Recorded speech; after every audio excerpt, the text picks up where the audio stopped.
Hello student, आप सभी कैसे हैं। आप लोग को मैं एक चीज़ बता दूं कि आप लोगों को ये एक चीज़ ध्यान देने की है कि आप लोग अपने घर पर ही रहिए, सुरक्षित रहिए और घर पर ही पढ़िए। इसीलिए मैंने ऑनलाइन क्लास स्टार्ट किया है कि बीएससी वाले स्टूडेंट्स भी आप पढ़ाई कर सकें, वो भी फिजिक्स क्लास की। ठीक है, तो मैंने, अगर आप मेरे चैनल पर नए हैं तो पिछली वीडियो देख सकते हैं।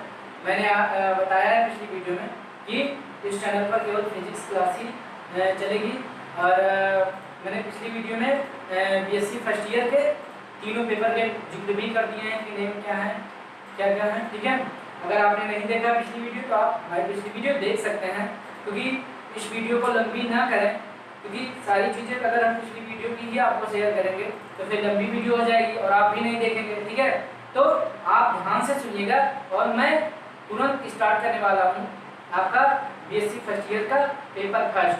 ठीक है, मैंने बताया है पेपर फर्स्ट का नाम आपके क्या है, फिजिक्स का मैकेनिक्स एंड वेव मोशन। ठीक है, मैकेनिक्स एंड वेव मोशन हम बुक पढ़ाएंगे आपको। ठीक है, जो कि पेपर फर्स्ट है आपका। और मैकेनिक्स एंड वेव मोशन का फर्स्ट चैप्टर आपका है Newtonian mechanics and conservation laws. ठीक है, तो ये आपका पहला चैप्टर है।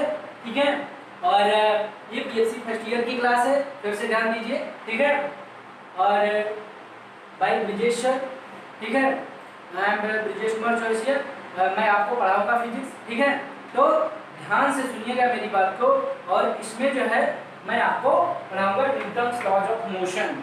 ठीक है, कि न्यूटन के गति विषयक नियम कितने हैं। और मैं एक बात ये भी जानता हूँ कि आप लोगों को पता भी होंगे न्यूटन के तीनों लॉ। ठीक है, लेकिन मैं आपको भाई स्टार्ट किया हूँ तो पढ़ाना तो पड़ेगा ही ना, तो सिलेबस में है तो पढ़ाना ही है। ठीक है, इसलिए मैंने स्टार्ट किया है, तो ध्यान से सुनिएगा भाई। न्यूटन्स लॉ क्या कि दिस लॉ लिखे नहीं, पहले ध्यान से सुनिए आप। न्यूटन्स ने 3 लॉ दिए हैं। ठीक है, कितने लॉ दिए? 3 नियम दिए हैं। और हम आपको बताएं पहला नियम, तो ध्यान से सुनिएगा। फर्स्ट नियम क्या है आपका, न्यूटन्स फर्स्ट लॉ क्या है, ध्यान से सुनिएगा कि a body continue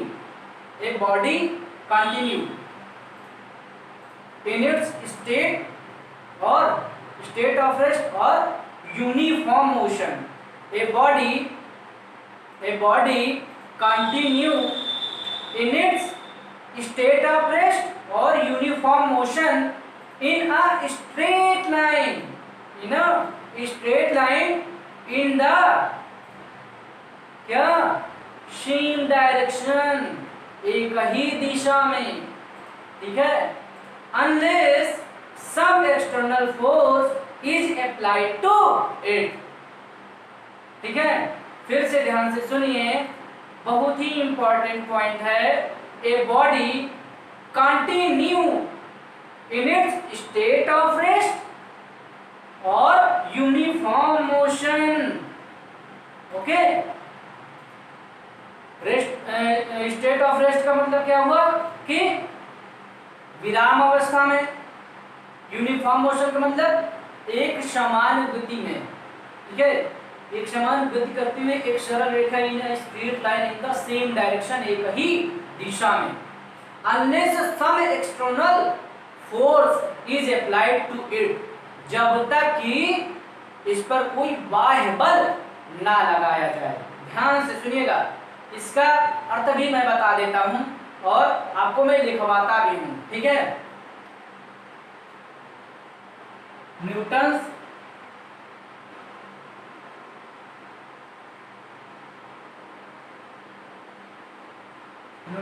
third law, Newton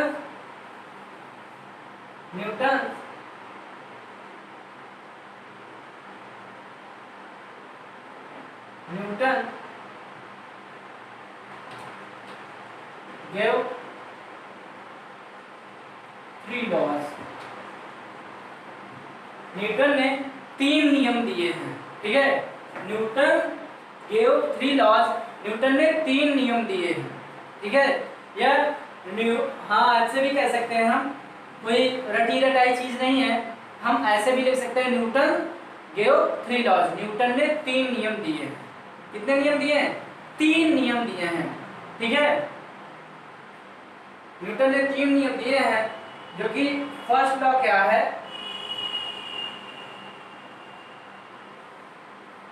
Newton's first law,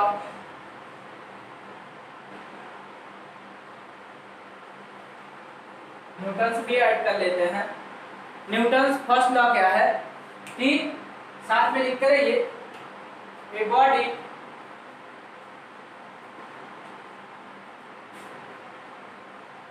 continue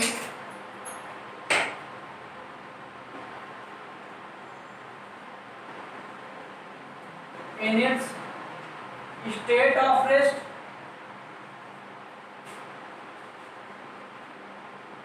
a body continues in a state of rest or uniform motion। क्या कहा मैंने? a body continue in its state of rest और uniform motion in a straight line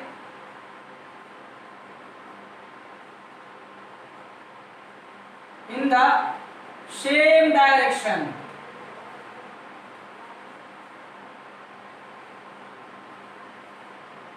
क्या बोला मैंने? कि a body continue in its state of rest or uniform motion in a straight line in the same direction unless some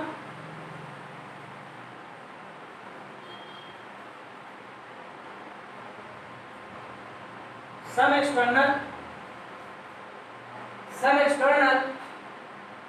force is applied to it। क्या कहा मैंने? कि a body continue in it state of rest और uniform motion in a straight line in the same direction unless some external force is applied to it. This law साथ में लिखते रहिए, notes बनाते चलिए। This law is also called Galileo law।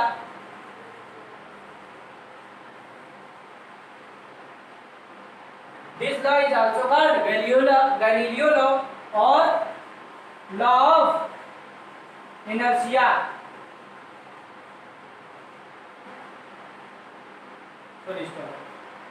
क्या कहते हैं? A body continues in its state of rest or uniform motion in a straight line in the same direction unless some external force is applied to it। This law is also called Galileo law or law of inertia। ठीक है, तो क्या कहा मैंने? ध्यान से सुनिएगा, इसको मैं आपको हिंदी में भी बता देता हूँ कि ए बॉडी या एक पिंड जो लगातार विरामावस्था एवं गति की अवस्था में, ठीक है, मतलब एक समान गति की अवस्था में, वो भी एक सरल रेखा में और एक ही दिशा में लगातार गतिमान है। क्या लगातार गतिमान है? जब तक कि उस पर बाह्य बल some external force is applied to it, जब तक उस पर कोई बाह्य बल अप्लाई ना किया जाए, जब तक कि उस पर कोई बाह्य बल अप्लाई ना किया जाए, लगाया ना जाए। ठीक है, तो इस प्रकार के नियम को हम गैलीलियो नियम या फिर जड़त्व का नियम, लॉ ऑफ इनर्शिया कहते हैं। ठीक है, अब मान लीजिए कि यहाँ पर मैं आपको बताता हूँ कि मान लीजिए एक बाइक व्यक्ति है, बाइक सवार व्यक्ति है, ठीक है, बाइक पर वो बैठा है और वो चला रहा है अपनी बाइक, ठीक है। और कंटिन्यू, ध्यान से सुनते रहिएगा, कंटिन्यू जो है वो चल रहा है, ध्यान से सुनते रहिएगा भाई। कंटिन्यू वो यूनिफॉर्म मोशन में in a straight line in the same direction, एक ही दिशा में सरल रेखा में एक समान गति कर रही है, ठीक है। क्या? ये बाइक सवार, ठीक है, बाइक को अपने एक समान रेखा में, एक सरल रेखा में एक समान रूप से गति कर रही है, ठीक है। यूनिफॉर्म मोशन कर रही है एक सरल रेखा में, ठीक है। तो क्या होगा कि भाई ये तब तक एक समान रेखा में गति करती रहेगी जब तक कि इस पर कोई बाह्य बल, फोर्स अप्लाई ना किया जाए। भाई ये बाइक जो है, मैंने मान लीजिए ये बाइक ही है, ठीक है, इस पर एक इंसान बैठा हुआ है, ठीक है, एक इंसान बैठा हुआ है, ये चला रहा है बाइक को अपने, ठीक है, इधर की ओर जा रहा है। भाई बाइक तो मैंने नहीं बना पाया, लेकिन मैं आपको समझाने के लिए ऐसे कर दिया हूँ, ठीक है, यहाँ पे पहिया बना देता हूँ, ठीक है, यहाँ पर पहिया बना देता हूँ भाई आपके समझने के लिए, ठीक है। ये बंदा जो है चला रहा है भाई, ठीक है, बाइक चला रहा है अपनी बाइक, तो मैंने सही से नहीं बना पाया, और ये मान लीजिए हैंडल बना दिया मैंने, ठीक है। तो आप समझिए, आप ध्यान से, बस आप सपोज कर लिया मैंने ये बाइक है और इस पर एक बंदा बैठा है और ये बाइक को चला रहा है एक सरल रेखा में, एक ही दिशा में एक समान गति कर रहा है, ठीक है। तो ये वही गति करती रहेगी ना, कब तक? जब तक कि इस पर कोई बाह्य बल ना लगाया जाए, तब तक क्या रुकेगी? क्या नहीं रुकेगी भाई। ब्रेक मारेंगे तो हमारा बल लगेगा ना, थोड़ा सा तो बल लगेगा ना, तभी तो हम दबाते हैं जब ब्रेक को, तभी तो रुकती है बाइक, है ना। तो कहने का मतलब ये है, न्यूटन फर्स्ट लॉ में यही है कि इन्होंने यही बताया है न्यूटन ने कि a body continue in its state of rest और यूनिफॉर्म मोशन। इन्होंने ये कहा है कि अगर कोई पिंड या फिर कोई वस्तु अगर विराम अवस्था में है तो वो लगातार विराम अवस्था में ही रहेगी, कंटिन्यू, या फिर सरल रेखा में एक ही दिशा में गतिमान है, यूनिफॉर्म मोशन, एक समान गति कर रही है, तो वो लगातार करती रहेगी। फिर क्या? अनलेस सम एक्सटर्नल फोर्स, जब तक कि उस पर कोई बाह्य बल ना लगाया जाए, ठीक है। अगर वो गति की अवस्था में है तो उसको विराम अवस्था में लाने के लिए हमें क्या करना पड़ेगा? अलग से फोर्स लगाना पड़ेगा कि नहीं लगाना पड़ेगा? लगाना पड़ेगा। आप ध्यान से सुनिए, अगर कोई वस्तु गतिमान है तो रोकने के लिए बल लगाना पड़ेगा, और अगर कोई वस्तु विरामावस्था में है उसको गतिमान करने के लिए फोर्स तो लगेगा ना भाई। आप बाइसिकल खड़ी है तो विरामावस्था में है, और अगर उसको गति की अवस्था में लाना है तो हम अपने बल से साइकिल को चलाएंगे, तो उस पर फोर्स तो लगेगा ही ना। तो कहने का मतलब ये है कि अगर कोई वस्तु, न्यूटन ने ये कहा है कि कोई वस्तु लगातार विरामावस्था में है तो विरामावस्था में ही रहेगी, और यदि एक समान सरल रेखा में गति कर रही है तो वो एक समान गति करती रहेगी जब तक कि some external force is applied to it, जब तक कि उस पर कुछ बाह्य बल ना लगाया जाए, ठीक है। तो आप समझ गए होंगे क्या कि अगर ये गाड़ी या बाइक सवार अगर एक समान रेखा में गति कर रहा है तो ये करता रहेगा, ठीक है। जब तक ये बल नहीं लगाएगा तब तक इसकी बाइक नहीं रुकेगी। इतना समझ गए। अब विराम अवस्था की बात आती है। मान लीजिए यहाँ पर इसको मान लीजिए कि ये साइकिल वाला ही हो गया, ठीक है। बाइक तो अच्छी बनी नहीं है मेरे से, ठीक है। तो मैं आपको समझाने के लिए सपोज कर लिया मैंने कि ये साइकिल है, ठीक है, बाइक को खत्म किया। ये साइकिल है और ये सवार हटा दिया इस पर से, ये साइकिल खड़ी है ऐसे विराम अवस्था में है। ठीक है भाई, ये साइकिल विराम अवस्था में है और इसको क्या करने के लिए भाई, गति में लाने के लिए हमको बाह्य बल, एक्सटर्नल फोर्स, क्या एक्सटर्नल फोर्स क्या करना पड़ेगा, अप्लाई करना पड़ेगा। ठीक है, external force is applied to it. जब तक इस पर हम बाह्य बल नहीं लगाएंगे तब तक ये स्टेट ऑफ रेस्ट से यूनिफॉर्म मोशन में नहीं आएगा। ठीक है, तो न्यूटन ने यही कहा है कि a body continue in its state of rest और uniform motion in a straight line in the same direction unless some external force is applied to it. Okay, this law is also known as Galileo law और law of inertia. ठीक है, तो I hope कि आपको पहला नियम तो आपको समझ में आ गया होगा कि न्यूटन ने पहले नियम में क्या कहा था। ठीक है, और आप साथ में नोट करते चलिए। ठीक है,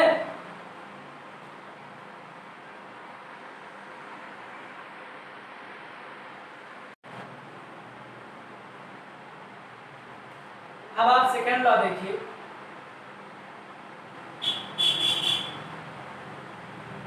न्यूटन सेकेंड लॉ,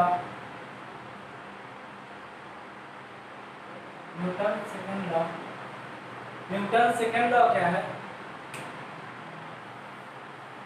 भाई? न्यूटन सेकेंड लॉ क्या है बता सकते हैं क्या आप? चलिए लिखिए साथ में। The rate of change of, the rate of change of linear momentum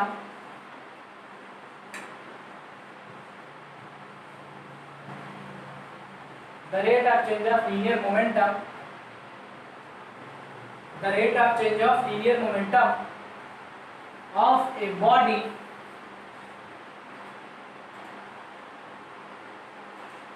the rate of change of linear momentum of a body, साथ में राइट करते चलिए। The rate of change of linear momentum of a body is proportional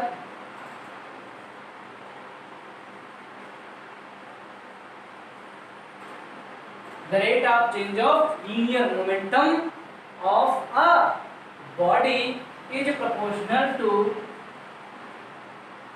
force applied या applied force के, applied force भी लिख सकते हैं, फोर्स अप्लाइड। ठीक है, and it takes place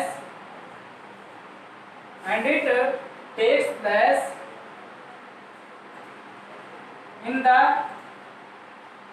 and it takes place in the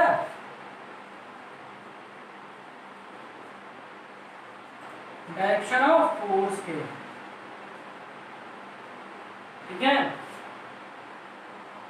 comma लगेगा यहाँ पर। ठीक है, मैंने क्या कहा कि the rate of change of linear momentum of a body is proportional to the force applied के and it takes place in the direction of force, that is F is directly proportional to dp by dt के। क्या? F is directly proportional to dp by dt के।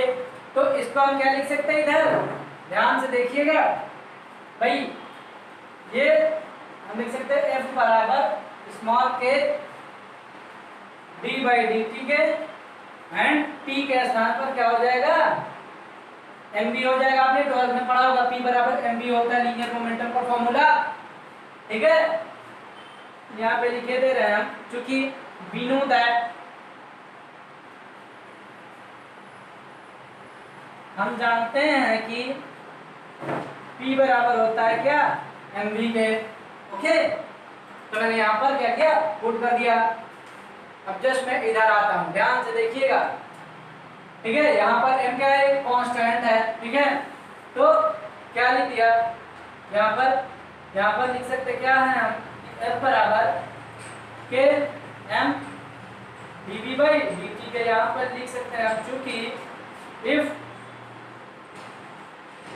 m is a constant,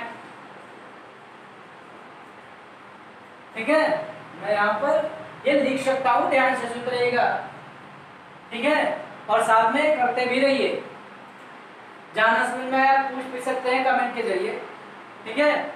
मैंने क्या बताया पहला step कि ये the rate of change of linear momentum of a body is proportional to force applied के, तो यहाँ पर ये हुआ कि force is directly proportional to rate of change of linear momentum के, ठीक है। फिर इसके बाद ये इधर अप्लाई करके मैंने लिखा है imply that F is equal to, यहाँ पर जब प्रोपोर्शनल हटेगा तो यहाँ पर एक कांस्टेंट के तौर पर मैं k लिख देता हूँ, ठीक है, और d बाई डी टी के, और यहाँ पर p के स्थान पर फॉर्मूला होता है वी नो दैट, हम जानते हैं कि p बराबर mv होता है, तो p के स्थान पर मैंने यहाँ पर mv पुट कर दिया है, ओके। देन इसके बाद मुझे यहाँ पर क्या मिलता है कि F is equal to k m d v by d t के, ठीक है। यहाँ पर मैं ये लिख देता हूँ चूंकि if m is a constant, ठीक है, m क्या है, कांस्टेंट है, इसलिए मैंने इसको बाहर ले लिया, ठीक है। अब हमको ये भी पता है, चलिए मैं इधर कर देता हूँ साथ में, क्या कि imply that F is equal to, भाई dv बाई dt के क्या मिलता है हमें, rate of change of velocity is known as acceleration के a के बराबर होता है, ठीक है, आपने पढ़ा होगा 12th में, ठीक है, सॉरी 11th में पढ़ा होगा, ठीक है। तो यहाँ पर dv बाई dt के स्थान पर मैं a रख सकता हूँ, ठीक है, तो यहाँ पर क्या हो जाएगा k m और a के, चूंकि we know that, चूंकि हम जानते हैं, we know that क्या कि dv by dt is equal to होता है एक्सीलरेशन के, तो मैंने dv बाई dt के स्थान पर क्या पुट कर दिया, a पुट कर दिया, अंडरस्टैंड। देन फोर्स, क्या, defining the force such a way that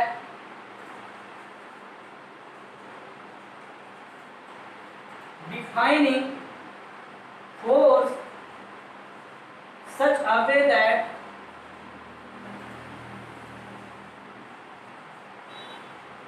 मैं यहाँ पर k इज इक्वल टू क्या कर देता हूँ, 1 पुट कर देता हूँ, k के स्थान पर क्या पुट कर देता हूँ, 1 पुट कर देता हूँ, तो यहाँ पर क्या मिल जाता है हमें, F is equal to ma के,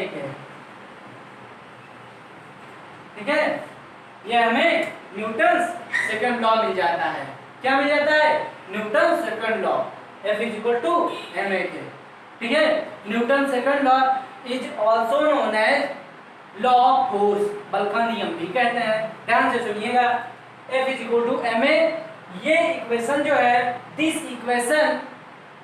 equation is also known as general equation of motion, इस इक्वेशन को हम जनरल इक्वेशन ऑफ मोशन भी कहते हैं, ठीक है, क्या, जनरल इक्वेशन ऑफ मोशन भी कहते हैं। आप ध्यान से सुनिए, मैं इसको आपको हिंदी में थोड़ा सा एक्सप्लेन कर देता हूँ, क्योंकि हिंदी मीडियम स्टूडेंट वाले थोड़ा सा डिस्टर्बेंस हो जाते हैं, तो ध्यान से देखिएगा और सुनिएगा भी। आप लोग राइट करते साथ में नोट करते चलते हैं ना, तो साथ में नोट करते ही चलिए, ये नहीं कि नोट ना करें, ठीक है, नोट करते चलिए, अपनी नोट्स बनाते चलिए, ठीक है। The rate of change of linear momentum, क्या कहा मैंने कि the rate of change of linear momentum of a body is proportional to force applied के, क्या कहा कि संवेग, रेखीय संवेग परिवर्तन की दर, किसी वस्तु के रेखीय संवेग परिवर्तन की दर बल के जो अप्लाई किया जाता है, लगाया जाता है, उसके क्या करता है, प्रोपोर्शनल रहता है ना, मतलब अनुक्रमानुपाती रहता है, ठीक है, क्या रहता है, अनुक्रमानुपाती रहता है, प्रोपोर्शनल रहता है, and it takes place in the direction of force, और ये जो है बल की दिशा में, डायरेक्शन ऑफ फोर्स, ये जो है बल की दिशा में होता है, क्या, ये बल की दिशा में होता है, क्या, जो linear momentum, rate of change of linear momentum of a body proportional to force, ठीक है। अब यहाँ पर मैंने क्या बताया, that is F is directly proportional to dp by d के, ठीक है। फिर इससे हमें क्या मिल जाता है, प्रोपोर्शनल हट जाता है तो यहाँ पर कांस्टेंट किया जाता है, d by d t m v हो जाता है। चूंकि we know that p is equal to m v, तो यहाँ पर पी के स्थान पर एम बी पुट कर दिया मैंने। फिर इसके बाद मैं यहाँ पे आ जाता हूँ, तो f is equal to k m d p by d t के, if m is a constant, क्योंकि m कांस्टेंट इसलिए यहाँ से हम लोग बाहर ले लिए, ठीक है। फिर implies that f is equal to k m a के, क्यों, क्योंकि dv by dt we know that क्या होता है a के, मतलब rate of change of velocity is known as acceleration के, तो यहाँ पर एक्सीलरेशन दिया। फिर मैंने लिखा कि defining force such a way that, ठीक है, बल की परिभाषा के अनुसार इस प्रकार के बराबर यहाँ पर 1 होगा, तो के बराबर 1 यहाँ पर हम पुट कर देंगे तो हमें क्या मिलेगा, f बराबर ma के, ठीक है। This equation is known as Newton second law, इसको हम न्यूटन सेकंड लॉ कहते हैं, ठीक है। और this equation is also known as general equation of motion, ठीक है। अब हम आपको न्यूटन थर्ड लॉ बताते हैं।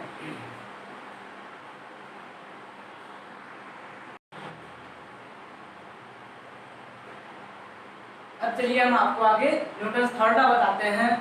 ये जल्दी जल्दी चलता रहे सिस्टम, क्यों, क्योंकि आप न्यूटन लॉज तीनों पढ़ चुके हैं, ठीक है। इसलिए मैं स्पीड में चलता हूँ क्योंकि कोर्स आपका ज़्यादा है, क्योंकि 1 महीने आपका पीछे चला गया, ठीक है। तो अब हमको कंटिन्यू क्लास करना है और थोड़ा सा स्पीड में थोड़ा सा मेंटेन बनाए रखना है स्पीड, ठीक है, कोर्स का, ठीक है। तो साथ में राइट करते चलिए आप, जब हम समझाते रहें, ठीक है, तो आप जो है समझिए से, ठीक है। मैंने क्या बताया था, न्यूटन सेकंड लॉ बताया था।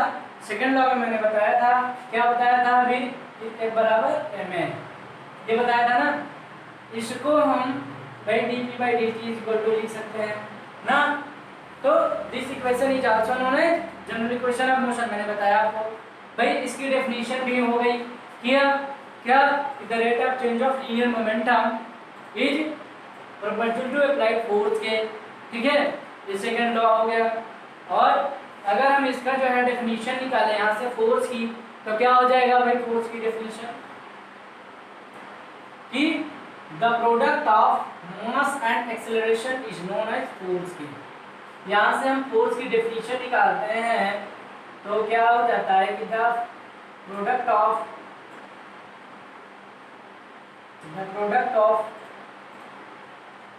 mass and acceleration, the product of mass and acceleration,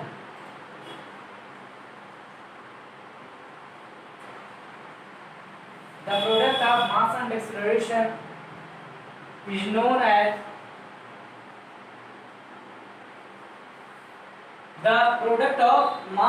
acceleration is known as force के, ओके। यहाँ से हम बल की परिभाषा भी लिख सकते हैं, ठीक है। आप भी सीख गए होंगे क्योंकि फॉर्मूला से हम डेफिनेशन निकाल सकते हैं, ठीक है। अब हम आपको बताने वाले हैं Newton third law.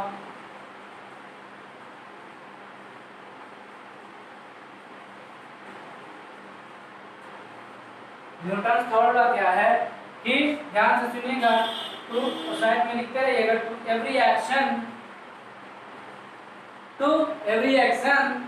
There is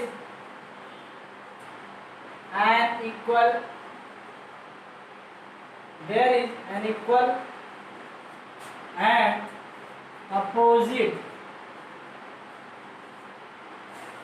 to every action there is an equal and opposite reaction, okay, and action and reaction,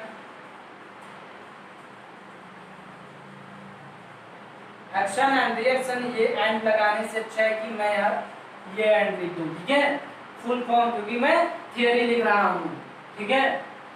और यहाँ पर भी मैंने गलती की है, सॉरी, ठीक है। यहाँ पर आप एंड फुल ऐसे लिखो, ठीक है, पूरा लिखना है आपको, ठीक है। तो to every action there is an equal and opposite reaction, and action and reaction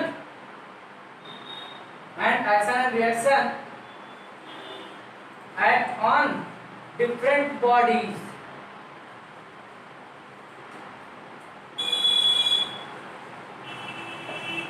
okay, action and reaction act on different bodies. Okay, तो क्या कहा जा रहा है कि to every action there is an equal and opposite reaction. कहा यह जा रहा है कि प्रत्येक क्रिया के बराबर तथा विपरीत क्या होती है, प्रतिक्रिया होती है, रिएक्शन होती है।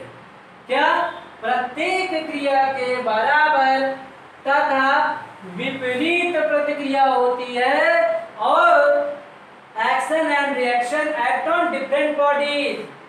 क्रिया और प्रतिक्रिया क्या, डिफरेंट बॉडीज, अलग अलग भिन्न भिन्न वस्तुओं पर एक्ट करती है, कार्य करती है, ठीक है, क्रिया करती है, ठीक है।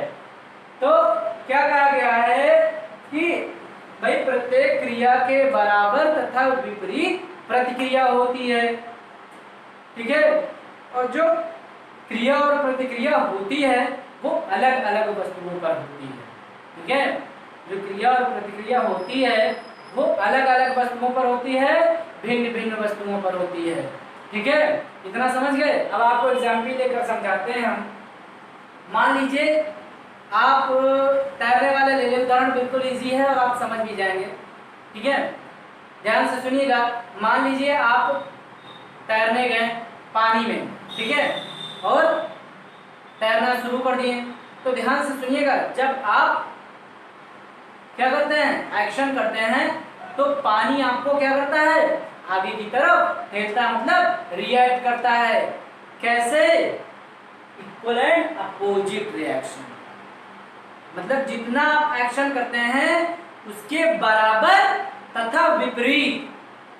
भाई आप क्या करते हैं, ठीक है, पीछे की ओर लगा रहे हैं बल, ठीक है, तो पानी आपको आगे की तरफ ढकेल रहा है कि नहीं ढकेल रहा, तो क्या हुआ, अपोजिट क्या हुआ, इक्वल एंड अपोजिट। जितने मात्रा में आप बल लगाते हो उतनी ही बल से वो आपको आगे की तरफ ढकेलता है, ये हो गया।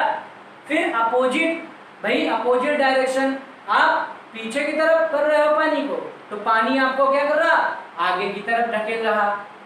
समझ में आ रहा है कि नहीं समझ में आ रहा, ठीक है। तो ये आप अगर आपने तैरना आप जानते हैं तो ये आप फिर एक बार करके क्रिया देखिएगा, ठीक है। वहां से ये क्रिया का एक एग्जाम्पल है, ठीक है, तैराकी। तो आपको आई होप कि आपको ये समझ में आ गया होगा। ये स्पीड में मैं ले चला, क्यों, क्योंकि जो है समय बहुत कम है लगभग, ठीक है, और 3 पेपर आपको पढ़ने हैं, तो इसलिए ये ऑब्जेक्टिव भी है और न्यूटन लॉज आप पढ़ भी चुके हैं, ठीक है, इसलिए मैंने थोड़ा सा स्पीड में पढ़ाया है, ठीक है। तो साथ में आप लोग नोट करते चलिए। कुछ स्टूडेंट क्या करते हैं कि वो नोट नहीं करते हैं, फिर बाद में कहेंगे सर ने तो नोट्स नहीं बनवाया, ठीक है। तो इसलिए पहली बात मैं आपसे बता दूं कि आप अगर पढ़ने वाले स्टूडेंट हैं तभी वीडियो देखिए, अन्यथा मत देखिए, ठीक है, ठीक है। तो आज के लिए बस इतना ही। अब हम नेक्स्ट लेक्चर पर नेक्स्ट टॉपिक लेके आएंगे, ठीक है। वीडियो अच्छी लगी तो लाइक कर देना।